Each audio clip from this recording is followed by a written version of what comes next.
जय गुरु जी। आज हम बात करेंगे वृष लगन की कुंडली हो, कुंडली में दूसरे भाव में यानी कि मिथुन राशि में गुरु ग्रह बैठे हों और मिथुन राशि का स्वामी बुध लगन में बैठा हो यानी वृष राशि में बैठा हो।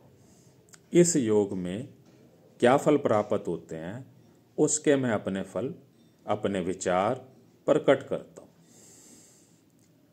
यहाँ इस योग में जातक को अपने कुटुंब से कुछ बाधाएं उत्पन्न होती हैं। अब बाधाएं कैसी हो सकती हैं? जातक अपने पढ़ाई करने के सिलसिले में अपने स्थान को छोड़ के यानी अपने कुटुंब को छोड़ के किसी अन्य जगह पे जाके अपनी पढ़ाई कर सकता है। उसमें यह भी हो सकता है कि जातक अपने किसी रिश्तेदार के यहाँ जाके भी अपनी पढ़ाई को कर सकता है। जातक अपनी शिक्षा, उच्च शिक्षा भी प्राप्त कर लेता है यानी कि किसी अच्छे कोर्स की डिग्री भी जातक प्राप्त कर लेता है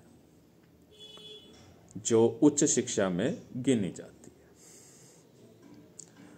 जातक को इस योग में जातक को पुत्र संतान की हानि भी प्राप्त होती है। हम इसे ऐसे भी देख सकते हैं कि जातक को अपने पुत्र की तरफ से मानसिक चिंता भी मिल सकती है।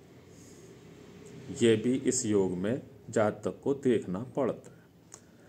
जातक का राजपक्ष यानी कि जातक राजनीति करने में माहिर होता है, उसका दबदबा बना रहता है राजनीति करने में। अगर ये चार आदमियों में बैठ जाए तो जातक अपनी बात को सिद्ध कर लेता है। हम इसे ऐसे भी देख सकते हैं कि जातक अपने रिश्तेदारों में बैठकर अपनी नास्तिक विचारधारा को प्रस्तुत करता है।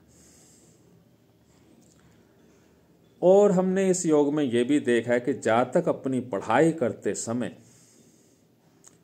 अपने विद्यालय से, अपने कॉलेज से या अपने किसी भी जहाँ से भी वो शिक्षा प्राप्त कर रहा है वहाँ से जातक वजीफा भी पा लेता है। ये इस योग की वजह से ही जातक को प्राप्त होती।